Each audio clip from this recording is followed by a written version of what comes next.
Welcome back to the Burr Investor Podcast, where our mission is to empower aspiring real estate investors in their journey towards building generational wealth. Today I'm joined by my good friend Aragad Abramian. Aragad, thank you so much for being here. Aragad is from Blue Sky Investments, and he's an entrepreneur at heart. He's also a former professional basketball player in Europe and a great person overall that gives back to his community and others by volunteering his time as a youth basketball coach. So once again, Aragad, thank you for joining me, and look forward to our conversation. Thank you. Thank you. Awesome. Appreciate you having me. Of course. So today we're going to cover, the three different aspects. We're going to talk about mindset, about business, and then about real estate. Okay. So let's jump into it. So can you share with us a pivotal moment in your life when you realized the power of mindset in shaping your outcomes? Yeah, definitely. I mean, I could remember since I was young, from the age of 8 to when I was 18 to now as a business individual. But when I was 8, I wasn't really, the fastest, the tallest, the strongest, but believing in myself, I was able to go from the second team to the first team and become one of the best players on that club team. And then same thing when I grew up, believing in myself took me to the next level. And then now in business, and thinking and having the mindset of big vision and believing in myself and having that mental strength of breaking through obstacles and going to the next level. It's needed. No, absolutely. In the mental. And this is awesome. That's a great point you bring up, and I'm sure you see it with your, your youth basketball coaching, because I see it myself. I'm also a youth soccer coach, and I see players that are not the fastest, are not, in soccer, like, oh, they don't have the best kick and so forth. However, they're determined. They have that perseverance, and then they just keep showing up, practicing, and it makes a difference.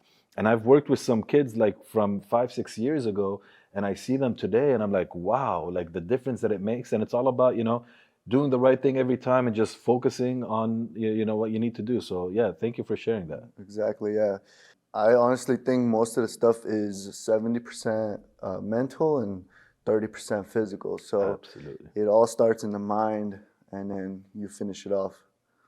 It's interesting you bring that up. I'm sorry, I'm gonna jump in. Like, right now we're, in our all-star season, and we're working with, talented players, right? And it's unlike the regular season when you have people of mixed calibers.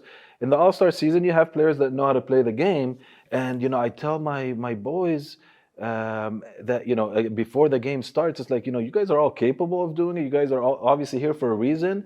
However, if you want to win this game, it's not about the skill sets. You got the skills that it takes, but it's here in your mind. You gotta want to win the game, right? Exactly, And yeah. you have to show up ready to go, because especially at this age, at the age of 11, 12 years old, they want to have fun too, which is great. However, they get distracted very easily, and then they lose that focus. Yeah. And when I see them focused, determined, coming in and ready to want to win, they play together as a team, it's a done deal, man. Yeah.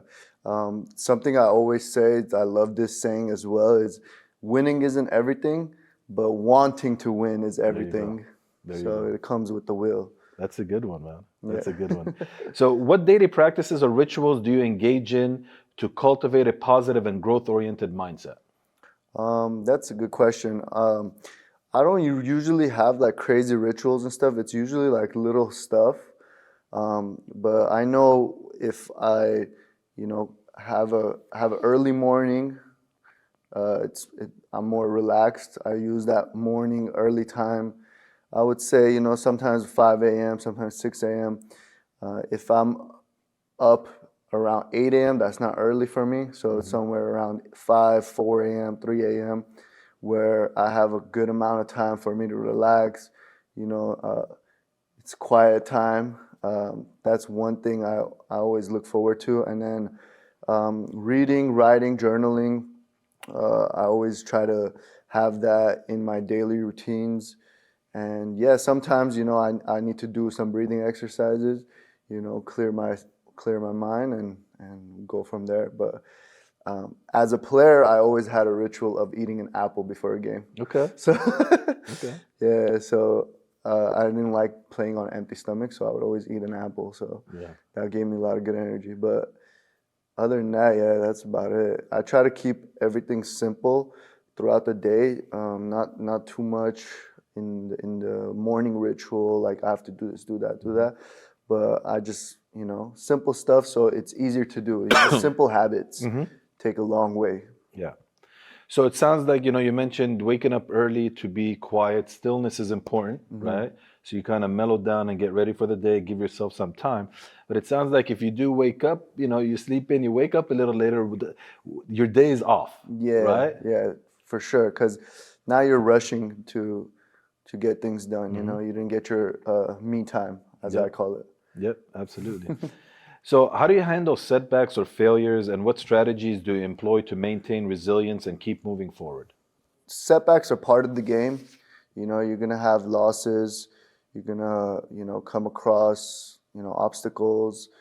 But you have to have that mindset, without that, and then also you got to learn from those setbacks. So as long as you learn from them, it's not really a setback, you know. Yeah, and In other words, it's like an opportunity, right? exactly. It's a setback is an opportunity for a major comeback. Okay. Yeah, that's awesome. Good way to put it. So, can you discuss the concept of limiting beliefs and share any advice of how to identify and overcome them in order to achieve personal growth?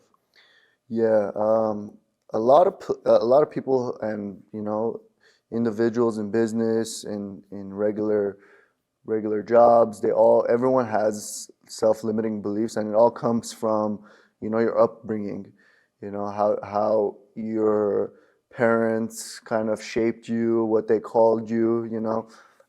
For example, like I grew up with people calling me shy. Okay. Everyone would like, oh, he's shy, he doesn't talk too much. And honestly, I wasn't shy. I was pretty confident. I was very confident, actually.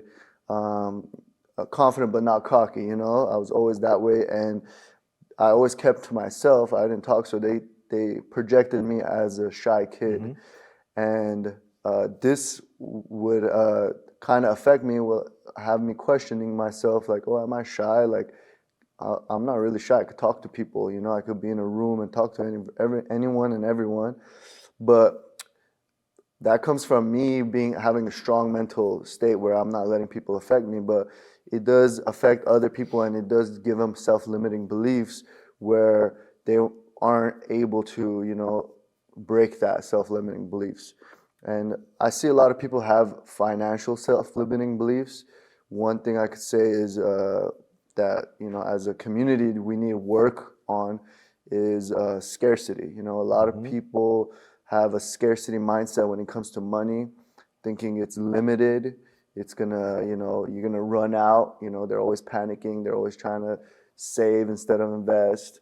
So and then you always see those type of people, not progressing because they have that self-limiting belief of, I'm gonna run out. I'm gonna run out of money. But what happens always? They make more money. As long as you stop focusing on it, yeah. And it's Yeah. unfortunate. Yeah, I see that all the time as well. And it's all about the programming, right? The Exactly. programming growing up, someone telling you you're shy, or someone telling you, oh, you can't do that, or you shouldn't do this, or this is not for you or for us. And it's sad. It's Yeah. sad. It's hard to overcome for the average person. So yeah, thank you so much for sharing that. Yeah, of course. That's some good insight. So tell us a little bit about what inspired you to venture into entrepreneurship, and what have been some of the most valuable lessons you've learned along the way. Yeah, definitely. So I was always entrepreneurial minded when it came down to like work, because I was a full-time basketball player. I couldn't really have a regular job because basketball took so much time of my day, my weekends. So it was always like, oh, this side hustle, that side hustle.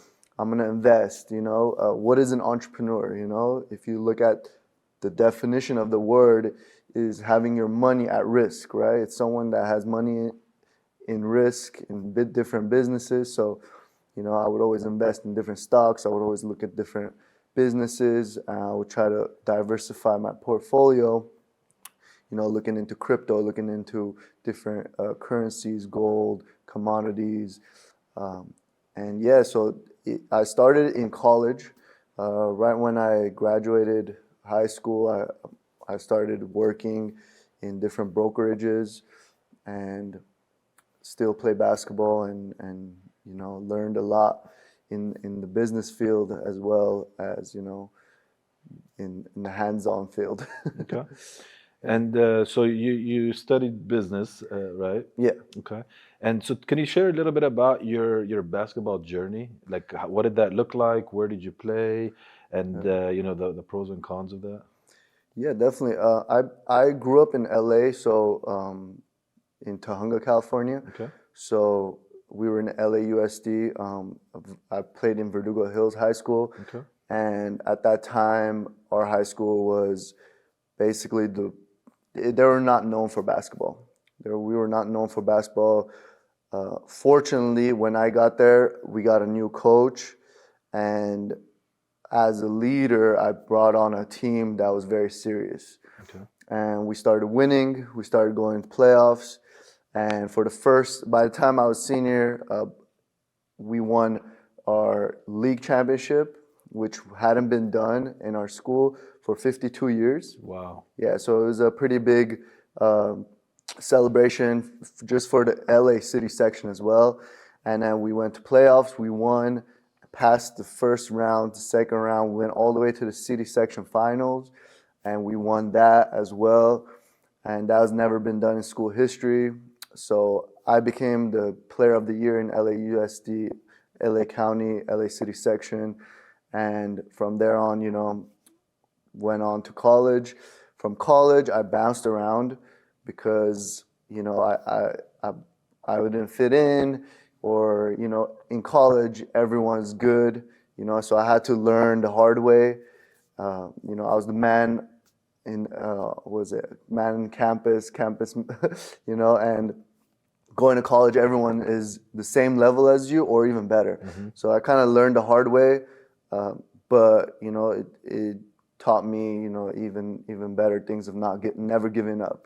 So I went from college. I went from the last player on the bench to the team captain and starter. Okay. So by my first year in college, I was like the worst player, as you would say, and then by senior year, I was one of the best. And from senior year, I started talking to different agents, and different agents gave me different opportunities in Europe and in the G League and for the NBA. So I had a few tryouts here in the States for the G League, and then I went overseas, played for the Armenian National team, and yeah, got a contract over there and continued playing for different clubs.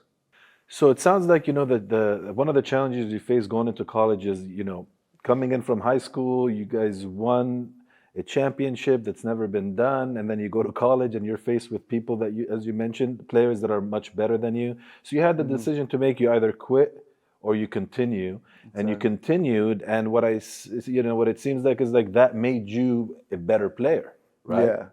Yeah, not just a better player, honestly, a better person, because before that, I really hadn't been through like tough, challenging obstacles or like mentally. So it really pushed me through that. Like I had really like dark times where I had to like face myself. Like, am I gonna quit or am I gonna continue going hard and I'm gonna put in the extra effort? So it definitely. I mean, looking back at it now, I'm grateful for that situation. Yeah. And it really ties, just like in life or in business, they tell you surround yourself by people that are better than you, right? That's a perfect example right there, right? Yeah. Surround by people that are better than you. You either, you're going to get phased out or you're going to get better yourself. So that's Exactly. very commendable. That's awesome. Can you share a challenging situation or decision you encountered in your business journey and how you navigated through that? So in my business journey, it's been fairly short, I want to say, but there was a challenging time where I had to decide, like, am I gonna be focused on real estate? Am I gonna focus on financial services? Am I gonna be a trader, or am I gonna be an investor? Like, what avenue am I gonna take?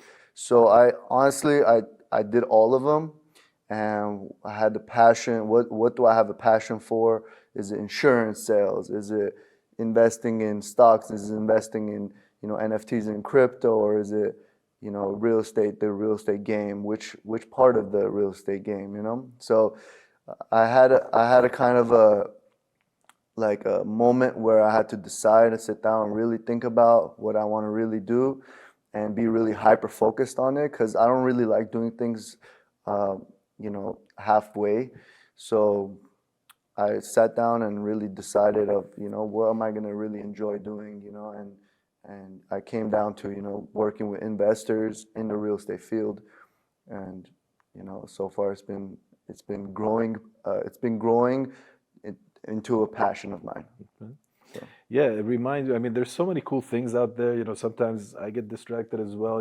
Crypto, stock market, and so forth. And it reminds me of a saying that I heard, like in real estate. Many people want to do different things, right? There's so many things: multifamily, fix and flips, rental property, all that stuff. I want to go to this state, that state. So one saying I heard is, the reason why many people fail in real estate is because there's so many ways to succeed. yeah, There's a lot of ways to succeed, but the only way to really succeed is by, like you mentioned, be hyper focused, stay with something that you enjoy doing, keep it fun, maintain that passion, but just stay focused on that one thing, and you'll obtain success. So that's cool that yeah. what you just mentioned. So how do you maintain your balance between short-term profitability and long-term sustainability in your business strategy? So that's a really good question. Long term, you gotta see the bigger vision, obviously, and you gotta put everyone in that same room of believing in that bigger vision, and you gotta always remind yourself as well as your team of the big vision. It's almost like a sports team, right? You guys start off preseason, and your goal is championship, but it's 60 games away, right? So it's a long way to go.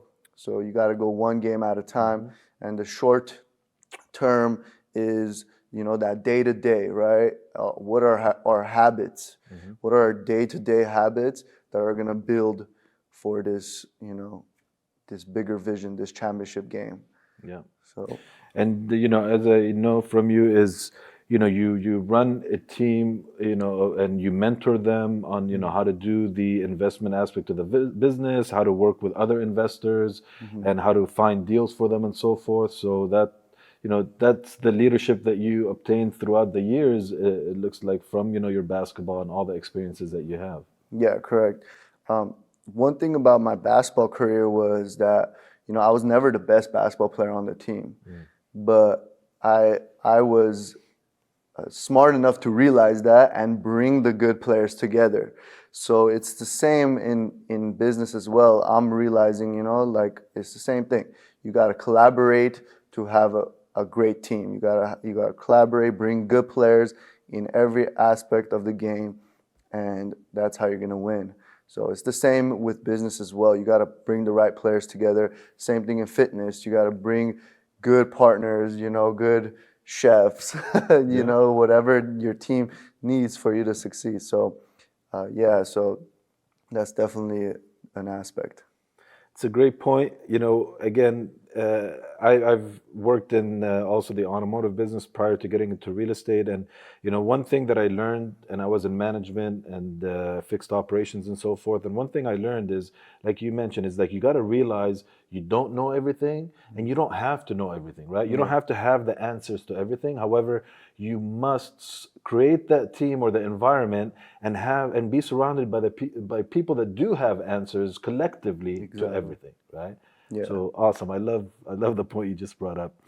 Let's get into real estate. Okay, what initially drew you into real estate, and how has that perception evolved over time? Yeah, definitely good question. So I started in real estate as a property manager. So when I was playing basketball overseas, I would come back to the States and I would manage, multifamilies, and I'll help investors manage their properties. And you know, I started falling in love with the investor side of real estate. You know, I would see these guys owning multi-units. I would see these guys, you know, fixing and flipping and renting it out, short-term rentals, vacation houses. So that kind of drew me into real estate, and I wanted to be part of it. Awesome. Yeah. Can you discuss some of the common misconceptions about real estate and provide insights into the realities of the industry? Okay, tough question, but a lot of misconception is it's an easy game. You know, it's fast money, which is anything worth having is not easy, I would Yep. say, you know. So it's definitely not easy when it's worth having. Also, it's not fast as well, you know. Different projects, different properties are all different situations. It's almost like a different entity. And it is a different entity, you know. And these projects, these, you know, escrows take time to close. They take time to projects take time to finish. So, you know, there's always A to B, but it's not as glamorous as they make it seem, and it's hard work, you know, from doing a short-term rental to doing a BRRRR method to doing a fix and flip to, you know, owning a 100-unit multifamily. Yeah. And sometimes those escrows don't close, right? Things don't necessarily Exactly. pan out to how you want them to be. And many people quit and give up when, you know, they achieve, you know, failure happens or rejection or, you know, this escrow didn't close and they get burnt out. So I get it. Yeah. Yeah, it's part of the game. Yep. How do you assess potential investment opportunities in real estate? And what key factors do you consider before making a decision? Great question. So we have a great underwriting team.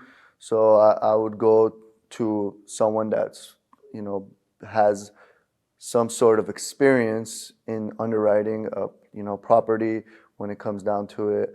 We have different softwares that we use, and, you know, it's an underwriting process. So we analyze it through there.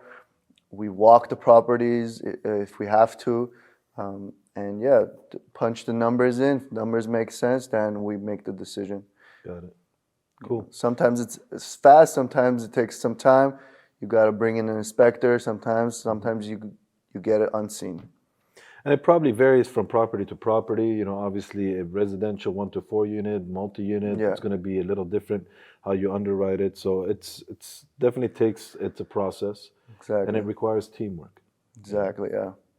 So, in your experience, what are some effective strategies for mitigating risk in real estate investing? With risk, you have to do your due diligence. You have to put in all the work, the underwriting process. You have to make sure all your ducks are in line before making the decision. So, you know, obviously, easier said than done, but, you know, if you have a good process and good underwriting system, then most of the time your risk is low and your reward is high. That's awesome. Good way to put it. So, can you share any advice for individuals looking to start their journey in real estate investing, particularly in today's market condition? So obviously it depends what you want to do in real estate, but I always say, you know, if you want to do something, get with someone that's already doing it, but obviously don't get with someone that's just lecturing you. I've always learned the best from mentors and coaches that put you in the field. Like, hey, come walk this property with me. Hey, come look at this project, or let's go, come help me do an open house if you want to take the agent route, you know? So I would always say that you want to be with someone that's already doing it so you can learn from them, but as well be in the field, you know, be in a scrimmage. In sports, have a scrimmage game before the game, you know, and that's the best way to learn and scale as fast as you can. So, boots on the ground, Yes. hands on, get to see, touch, feel what's going on rather than just, you know, hear about it. I get that. And a lot of people want to get into real estate, whether in the real estate, you know, sales business or investing, and they feel that, you know, they want to read a book or two and they're ready to go, you know. Yeah, Unfortunately, it's not like that. Yeah, I mean, nothing is like that, honestly. a lot of these coaches and gurus and all these people, they're giving great lectures. They're giving some good insights, but honestly, where does that go?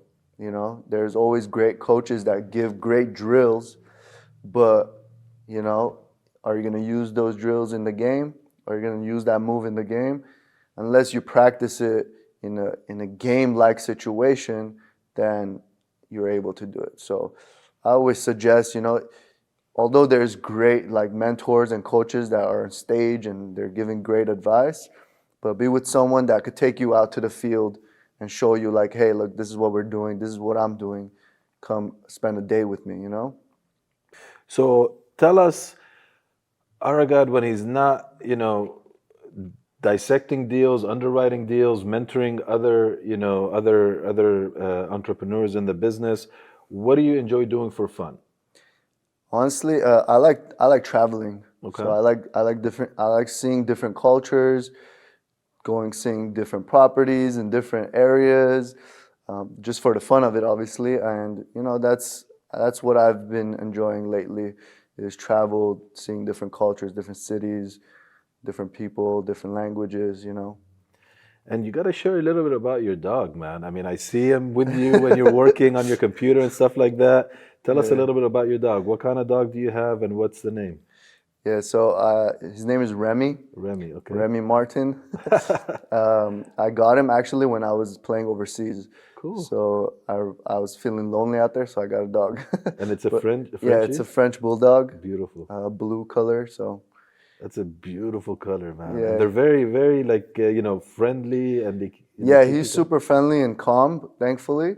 He has his moments where he has the zoomies, but he's usually calm, sleeping most of the day. So I'm able to take him places, and he comes to the office and they're loud sleeps when in. they're sleeping, right? They're snoring. The cool thing is, yeah, they do snore a lot. The cool thing with him is he creates a position where he doesn't snore. So Oh, nice. so he breathes nice. Yeah, And how old is he?